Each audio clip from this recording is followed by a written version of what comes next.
नमस्कार दोस्तों, मैं रोहन शर्मा स्वागत करता हूं सभी का आपके अपने चैनल ज्योतिष एंड वास्तु में। कैसे हैं आप सभी? आज हम यहां पर बात करने वाले हैं एक बहुत ही ज़्यादा इम्पॉर्टेंट टॉपिक के बारे में। मैं वैदिक ज्योतिष की एक पुरानी बुक पढ़ रहा हूं और उस पुरानी बुक में दो बहुत ही ज़्यादा महत्वपूर्ण श्लोक हैं। उन श्लोक को बोल करके तो नहीं बता रहा, बट उनका मीनिंग मैं आपको ज़रूर बता देता हूँ कि इन श्लोक में कहा क्या गया है। पहला श्लोक कहता है कि जब भी देवगुरु बृहस्पति अतिचारी गति में आगे बढ़ रहे हैं और शनिदेव वक्री चाल के साथ आगे बढ़ रहे हैं, जब दोनों ही चीज़ें साथ में घटित हो रही हैं, उस समय पर उस जगह पर जो भी राजा मौजूद होता है, मतलब कि उस समय पर जिस भी राजा का कार्यकाल चल रहा होता है, उस राजा को और उसकी प्रजा को बहुत ज़्यादा संघर्ष के साथ आगे बढ़ना होता है। मतलब कि कोई बहुत बड़ी आपदा, कोई बहुत बड़ी परेशानी देखने को मिलती है जिसमें राजा भी परेशान होता है और प्रजा भी परेशान होती है। इसके बाद इसी के कॉन्टेक्स्ट में एक और श्लोक लिखा गया है और इसमें नेचर को लेकर के कुछ बात कही गई है। कहा गया है कि जब भी शनिदेव बहुत ज़्यादा धीमी चाल में आ जाए, मतलब कि शनिदेव वक्री गति में आ जाए, वक्री गति का होना मतलब कि प्लैनेट का अपनी नेचुरल चाल से और ज़्यादा धीमा हो जाना, और शनिदेव के धीरे होने के साथ ही देवगुरु बृहस्पति काफ़ी तेजी से आगे बढ़ते हुए चले जाएं, मतलब कि बृहस्पति जो है वो अतिचारी गति से आगे आ जाए, तो ऐसे में पृथ्वी जो है वो जल का पूर्णतया से फायदा नहीं उठा पाती।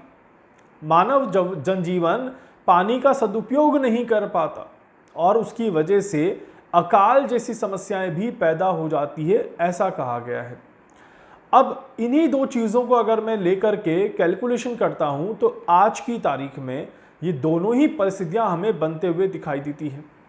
देवगुरु बृहस्पति अतिचारी गति के साथ आगे बढ़ रहे हैं, वहीं पर शनिदेव जो हैं वो वक्री गति के साथ आगे बढ़ रहे हैं। इट मीन्स कि आने वाले कुछ दिन का मतलब है कि जब तक शनिदेव मार्गी नहीं हो जाते तब तक का समय जो है वो दोनों का एक कॉमन पीरियड रहेगा, जो शनिदेव की वक्री गति और देवगुरु बृहस्पति की अतिचारी गति को लेकर के आगे बढ़ता है। दो बड़े ग्रह अपनी सामान्य चाल से विपरीत जब चलना शुरू कर दें या थोड़ा सा अलग चलना शुरू कर दें, तो ऐसी परिस्थिति में डेफिनेटली देश और दुनिया में माहौल जो है वो काफ़ी ज़्यादा खराब हो जाता है। अगर यही समय गर्मी के समय में आ रहा होता, मतलब कि जब ये समय थोड़ा सा हम पीछे जाएं और गर्मी के मौसम के समय पर ये स्थितियां बन रही होती, तो हम कहते हैं कि बड़ी भयंकर गर्मी पड़ने वाली है और पानी की बूंद देखने को नहीं मिलेगी, ज़मीन बहुत ज़्यादा सूख जाएगी। वहीं पर ये समय जो है ये बन रहा है एक मौसम के बदलाव के समय पर, वर्षा ऋतु के समय पर। हमें पता है कि ये समय मॉनसून का है, बारिश होना यहाँ पर नॉर्मल बात है, तो बारिश को लेकर के ये कहना बहुत मुश्किल है कि अकाल हो जाएगा या सूखा पड़ जाएगा, पर यह कहना बहुत आसान है कि ये बारिश जो है ये पूरी तरह से अच्छी बारिश नहीं कहलाएगी। मतलब कि ये बारिश विनाश के साथ आ सकती है, इस तरह के योग बनते हैं। और विनाश के साथ ही इस बारिश में कुछ जगहों पर लोगों की उम्मीदों के हिसाब से बारिश नहीं होगी, इस तरह के भी योग यहां पर दिखाई देते हैं। ऐसे में जब इसी परिस्थिति को दिशाओं के ऊपर हम डालते हैं तो यहां पर यह देखा जाता है कि उत्तर दिशा जलमग्न हो जाती है।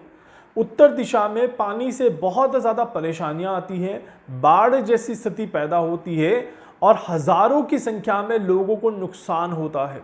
हज़ारों की संख्या में लोगों को नुकसान होता है। अब जब हम उत्तर दिशा की बात कर रहे हैं, उत्तराखंड, हिमाचल, जम्मू कश्मीर, उत्तर भारत, दिल्ली, राजस्थान का उत्तरी हिस्सा, ये सारी जगह अगर आप देखेंगे तो ये बारिश की वजह से काफ़ी ज़्यादा परेशान रहेंगी। वहीं पर ठीक इसके विपरीत दक्षिण दिशा में लोग पानी को तरसेंगे, पानी ज़रूरत के हिसाब से नहीं बरसेगा और वहाँ पर पानी की कमी कहीं ना कहीं महसूस होगी। इस तरह के योग यहाँ पर बनते हैं। इसका मतलब दक्षिणी भारत की तरफ अगर हम देखेंगे तो पानी की वजह से परेशानियां रहेंगी, पानी कम होने की वजह से परेशानियां रहेंगी, और उत्तर भारत में पानी ज़्यादा होने की वजह से परेशानियां देखने को मिलती है। अब ये सिर्फ भारत के लिए सीमित नहीं है, ये पूरे विश्व के लिए एक इक्वेशन है। इट मीन्स कि नॉर्थ डायरेक्शन में जो भी कंट्रीज आती हैं वहाँ पर काफ़ी ज़्यादा पानी की वजह से परेशानियाँ देखने को मिलेंगी, और हर एक कंट्री का नॉर्थ जो है वो वाटर की वजह से अफेक्ट होता हुआ नजर आएगा। इस तरह के योग यहां पर बनते हैं। इसके अलावा दूसरी चीज इसमें जैसे कही गई है कि राजा को कष्ट होता है, और राजा को कष्ट होने की वजह से प्रजा को भी कष्ट होता है।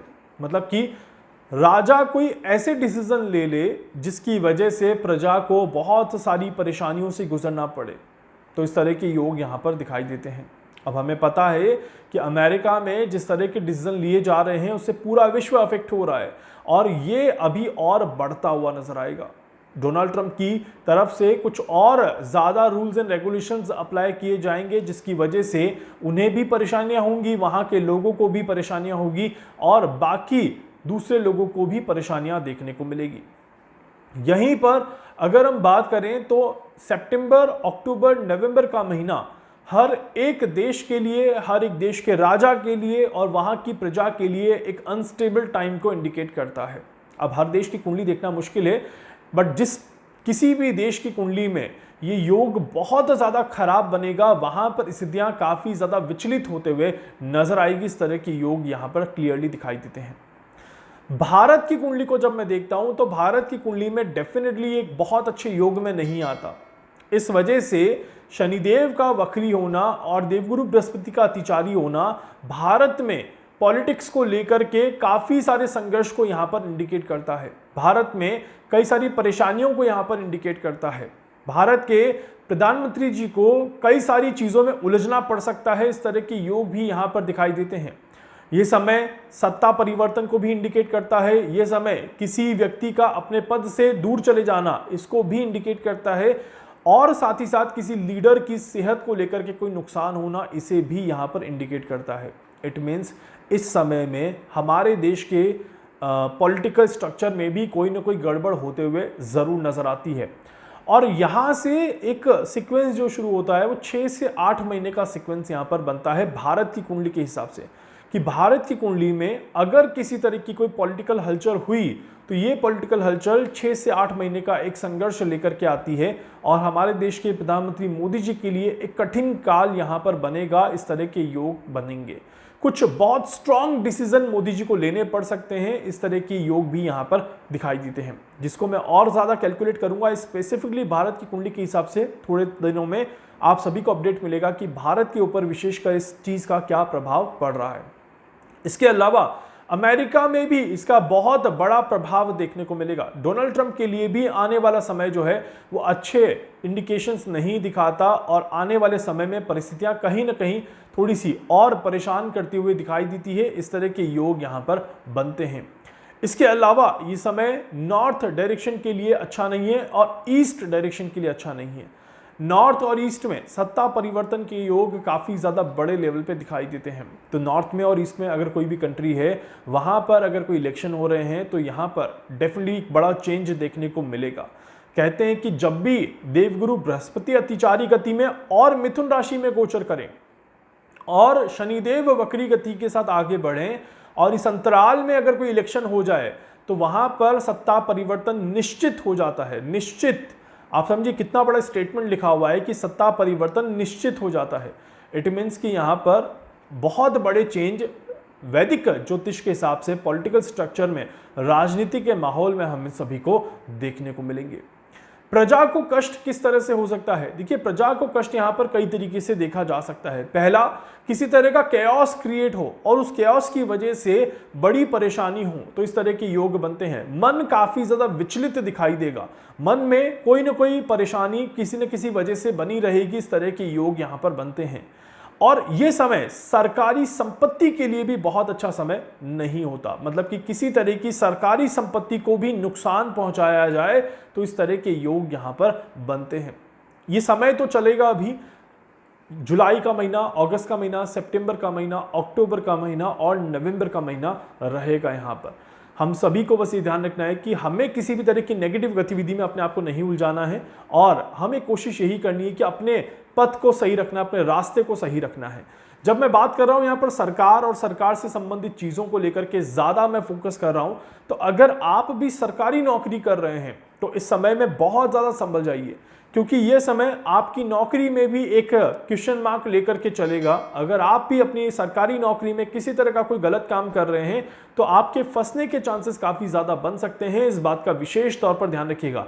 अपने काम के प्रति थोड़ी सी ईमानदारी रखिएगा और अपने काम को अच्छे से करने का प्रयास ज़रूर करिएगा, क्योंकि शनिदेव की वक्री गति और देवगुरु बृहस्पति की अतिचारी गति गलतियां करवाएगी और आगे जाकर के जब शनिदेव मार्गी हो जाएंगे तो वो न्याय भी आप देखिएगा उसी तरह से आपको देखने को मिलेगा जिस तरह से आपकी गलतियां होंगी। तो इसीलिए ये समय थोड़ी समझदारी रखने का है, अपने आप को बैलेंस करके चलने का है और किसी भी तरह की नेगेटिविटी से अपने आप को बचाने का समय है। उम्मीद करता हूं कि आप सभी इस समय का पूरा फायदा उठाएंगे और अपने आप को किसी भी तरह की नेगेटिविटी में आने से बचाने की कोशिश जरूर करेंगे। वीडियो को लाइक कर दीजिएगा, चैनल को सब्सक्राइब कर दीजिएगा, बेल आइकन पे जरूर से क्लिक करिएगा। कुछ भी पूछना चाहते हैं, जानना चाहते हैं, अपने बारे में कुछ भी समझना चाहते हैं, आप मुझसे संपर्क कर सकते हैं। मैं पूरी कोशिश करूंगा आप सभी की हर संभव मदद यहां पर कर सकूं। धन्यवाद।